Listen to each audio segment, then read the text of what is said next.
All right, so hello, I'm Avery Kaplan for Comics Beat, and I am absolutely thrilled to be joined today by perhaps the only non-Cation in our timeline who can tell Lieutenant Shax what he can't do, Dr. Erin Macdonald, the official science advisor for the Star Trek franchise. Today, we're specifically going to be discussing Prodigy Season 2, which is now available on Netflix, and you should be streaming it already if you haven't.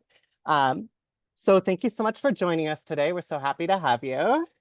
Thank you. I love the Shax reference. My first question is, can you start by telling us about your personal history with Star Trek? Yeah, I really didn't discover it until later in life. I had a friend who was in a family of Trekkies, so I'd seen pictures of Spock around and stuff. But the joke that I like to say is that the Venn diagram of physics majors and Star Trek fans has a pretty big intersection. And so when I was in college at our physics parties, we would have Star Trek on in the background, and I made the mistake of saying I'd never watched a full episode of Star Trek. So 30 seconds later, Measure of a Man is on the TV, and we are all sitting around watching it. And I fell headfirst, obviously. I mean, I was already a sci-fi fan, and then flash forward a couple years, and we were all graduating the night the Kelvin 2009 film came out. And so for me, I'm already getting into Star Trek, but then being among fans, I remember walking into that theater and just going, "Oh, these are my people." That's so wonderful. So can you tell us, how did you come to be the official science advisor for the franchise? Yeah, it was really kind of a fan first journey that I went through. I love teaching, and when I left academia, I was trying to find ways to continue doing that. I was already going to science fiction conventions, and so that's when they were really picking up. And I just proposed talks that were like the physics of Star Trek, like, or the science behind faster than light travel, and just talk about all my favorite franchises. I met a ton of people doing conventions, writers, creators, actors, and I moved to Los Angeles and kind of through that network got in touch with CBS, who invited me to come give my talks at their official events. At the time it was Star Trek Las Vegas, and that's kind of how I got on their radar as all, Discovery is getting off the ground and they flash forward into the future. Michelle Paradise came on as showrunner, and she wanted to hire some scientists for season 3, and so that's kinda how I got my start, and then they decided, I'm in Los Angeles, and they have all these other shows in production, so let's have a single science advisor, and that's how I got the job. That's very cool. I didn't realize it was Discovery Season 3, so it was sort of the future in more ways than one for the franchise there. Exactly, yep. Can you tell us, what does your role as a science advisor look like on an episode-to-episode basis? Great question. It really depends on the show and kind of how long I've been with that show. There's definitely a trust relationship that kind of builds from season to season. And as I work with writers, a lot of writers have had negative experiences with science advisors who have, killed their darlings and told them they're dumb and all the horrible things. I am a relentlessly positive person, and I come into projects with like a yes and attitude. So whatever you want to do, like let's do it. And so once I kind of have a good trusting relationship, they'll usually bring me on early in the process of even the whole season, let alone each episode, and kind of go through which episodes are going to be the science heavy ones, who's going to be writing them, and then we'll start thinking about it. And the earlier we get in, kind of the better it is. In terms of, like, we don't have to roll back any plot ideas or anything because it's just not working. And, but some of the lighter ones, that the less sort of science-focused episodes, I get script revisions regularly, so when scripts are published or even outlines, I'll go through it and kinda give ideas and notes and little dialogue changes, and, um, and then, it goes all the way through post-production, so sometimes I'll work with the graphics team to try to build the on-screen data or equations, or even just, like, how a black hole would look. They'll put the art together and then reach out to me, and so it's a really kinda collaborative process through the whole season. That's fascinating. That's really interesting. And it shows. I mean, it's science fiction. It's not. Um, Can you tell us about how you go about advising on a sci-fi topic like time travel? I love time travel. So, yeah, my PhD is in astrophysics, but more specifically, it's in general relativity, which is the idea of how mass and space and time all interact with each other. So I like to think that I have a pretty good foundation for being able to talk about time travel and space time and how we can manipulate all of those things. But season 2 of Star Trek Prodigy has pretty heavy time travel components to it. And we were writing that right around the same time that the first season of Loki was airing, and I'm a huge Loki fan, and they had this whole time variance authority, and I couldn't say why, but I was buying all the TVA merch I could find. I was like, "I am in the time variance authority." So, a lot of it is it just depends on kind of the story people wanna tell, and I think for the season 2 of Prodigy was a great example of, like, no, we need this to close. Like, we want this to be the same universe. We don't want people to think that we've branched out into a different timeline or anything like that. We want it to all be consistent, which just requires kind of a lot of thinking and planning. And I have all these little TVA like diagrams that I've drawn for all of the events that happen. And it's fun. It's a puzzle that I love to solve. The TVA is easily one of my favorite parts of the MCU, so I'm super glad to hear that you also thought it was good. Thanks. Likewise. Um, so in addition to real world science, do you also advise on the established science continuity of the franchise?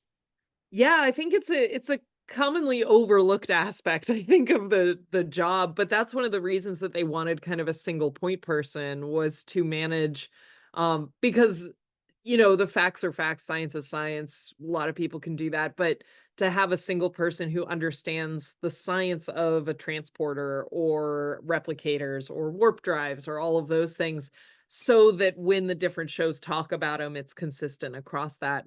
But that was my first gig was for that season 3 and Discovery. It was the burn and building out science for dilithium and going back to all the ways we've talked about dilithium and figuring out more science for it. So, yeah, I mean, that was kind of the origin really was working on fictional, quote unquote, Star Trek science and expanding that into the real science world. So yeah, I manage all of that as well. Is it even more daunting than the actual science, would you say? Or is it a lower standard since it is like there's a lot of fiction in there? Yeah, but, like, it is daunting because, I would say Star Trek fans, while very science literate, are very canon literate. So, you really don't wanna counteract anything that we've seen, but thankfully, I mean, I am a fan, and so I don't have to, like, burn through all the episodes or panic too much. I've got a lot of it kinda already embedded in my brain. Um, During your tenure on the franchise, is there any scientific detail you're especially proud to have included? Ooh, oh, so much. I love the fact that Stamets has my handwriting. In Discovery, the equations when they're figuring out the DMA in season 4, I wrote all of those and the graphics team just kinda copied and pasted it in, and I was like, "Oh, that's my handwriting." So that was cool. Um, and then, also in Discovery was always again, not just my first gig, but they were always very science focused. The problems were scientific, the characters were scientists in their core, and so that we had a lot of heavy science episodes in that. Um, for me, in season 3, I loved doing the coronal mass ejection, incident. That was sort of the seed vault transporter accident episode, and I remember working, again, very early in the process and kind of learning how to be a science advisor and getting better at the job, but them asking straight up, like, "We need a transporter accident, like, what in space could cause something like this?" And I was like, "Coronal mass ejection, let's do it. It's never been in Star Trek before."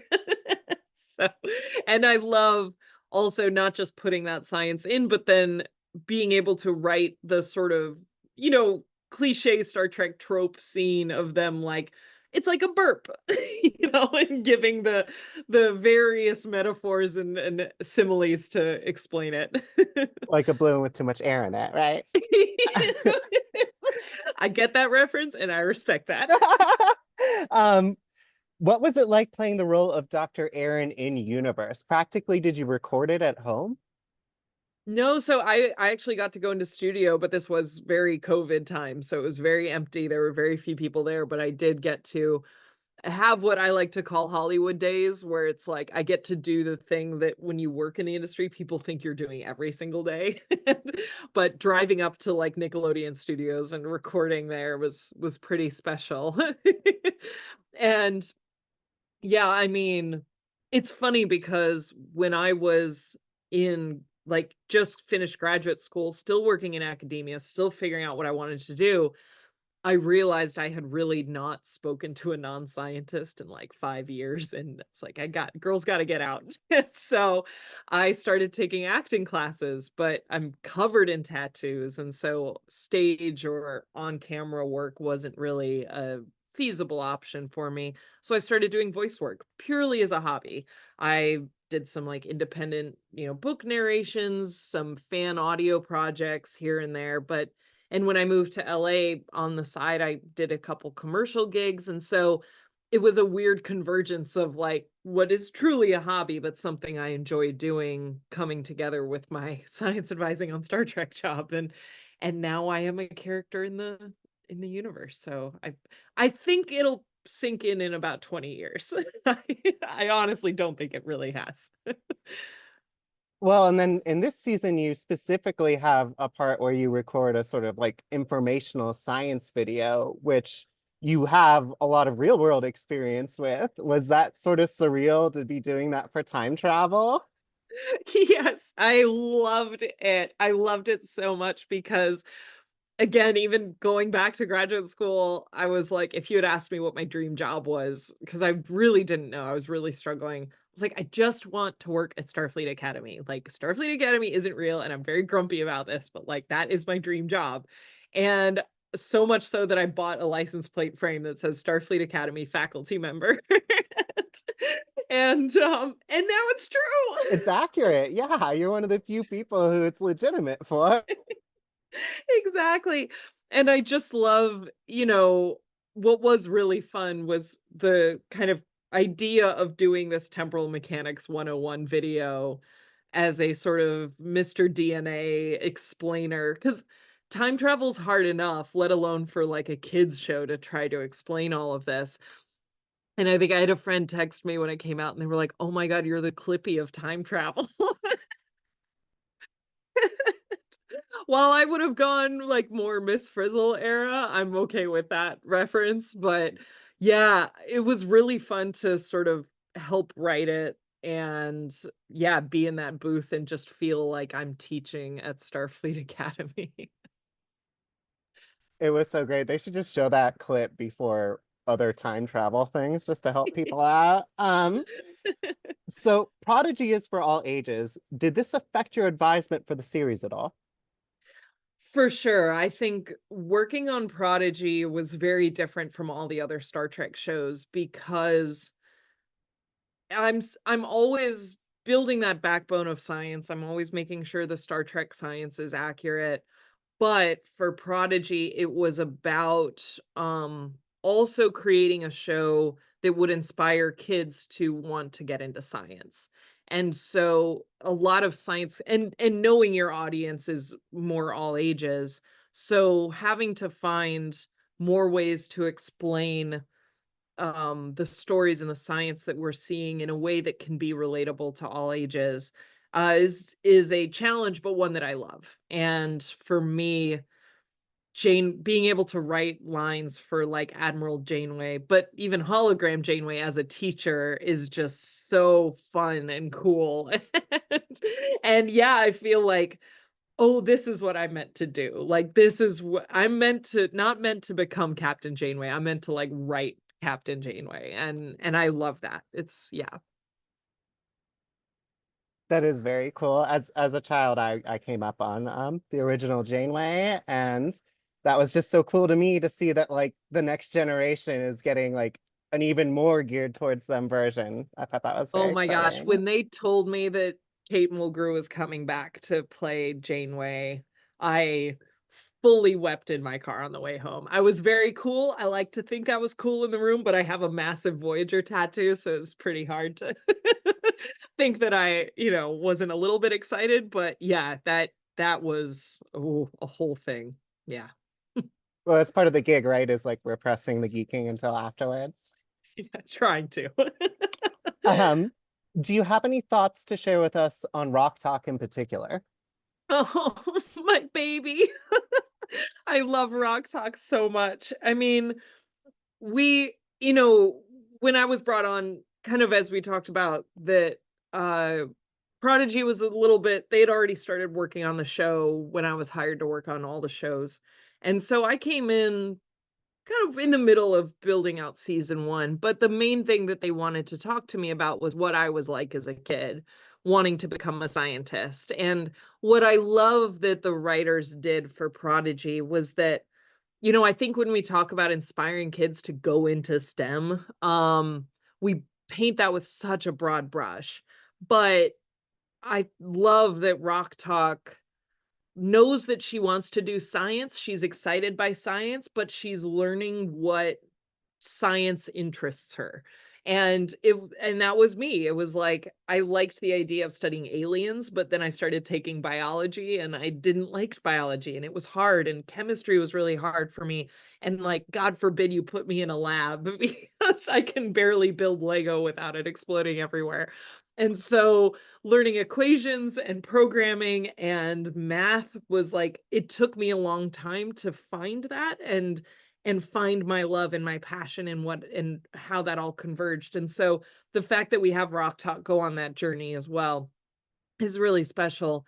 And the sort of fun little anecdote that we have is like when Dr. Erin meets Rock Talk at Starfleet Academy, and says, "Have you thought about xenobiology?" A couple people were like, "Well, why wasn't it exobiology?" Because Star Trek kind of says both. And the little in-universe background that we had was that she was working her way through the alphabet, and X was like lower in the bottom. She just hadn't gotten to it yet. We never say that, but that was sort of our little in-universe explanation for why we chose xenobiology as opposed to exobiology. I love that, and it makes your cameo at the end of season 1 like knowing that additional information that's really good. Um, okay, so across the entire Star Trek franchise, do you have a favorite scientist? Ooh, Janeway, my girl, my ride or die. I loved that Janeway was a science officer turned captain, and it was funny because, my I after academia, I went into engineering and I did a lot of management and I was sort of project manager and stuff like that, and, my parents, bless them, but they were like, "I just can't picture you, like, doing that, like, putting on a pantsuit and, like, leading a team and, like, being a leader."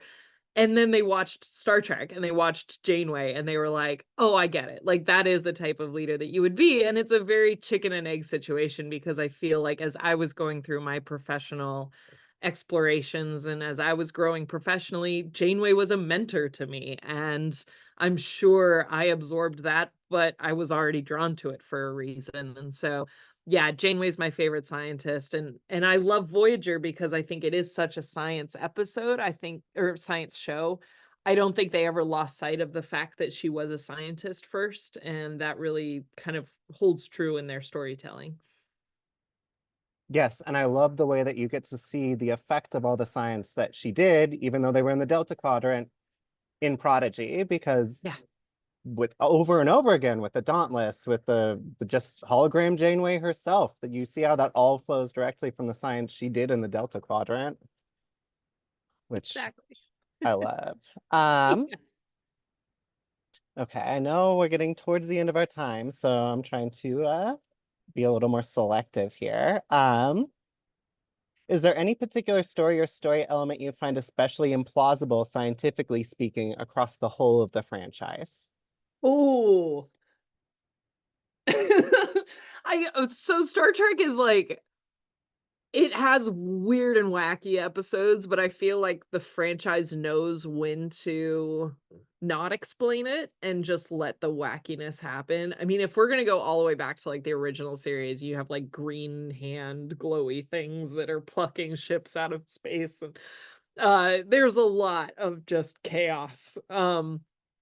What I l okay, so, like, science-wise, the transporter is, like, the only piece of technology that literally could never exist based on our laws of physics. But Star Trek acknowledges that. The physics law that's the reason why it couldn't exist is called the Heisenberg uncertainty principle. It says that you can never know exactly where a particle is, which you really, really want if you're gonna have a transporter and move particles places and rebuild people. But there's a Heisenberg compensator as part of the transporter, and it's how does it work? It works very well. And, but I love that, like, Star Trek in that way is just, like, we know we're breaking physics. Like, we know. But we figured it out in the future, and so that's, like, my favorite example of just, yeah, it's fine. We figured it out. Okay, so I think I can sneak in one last question here, and that Right. is, if you could order anything from the replicator, what would you choose? Um, oh, it would be a Greggs sausage roll from Scotland. I did my PhD in Glasgow, and I miss Scotland all the time, and that would just take me home. So, yeah, Greggs sausage roll would be my answer. That was yeah, I'm sticking with that. I think it's a great choice. I think that's wonderful.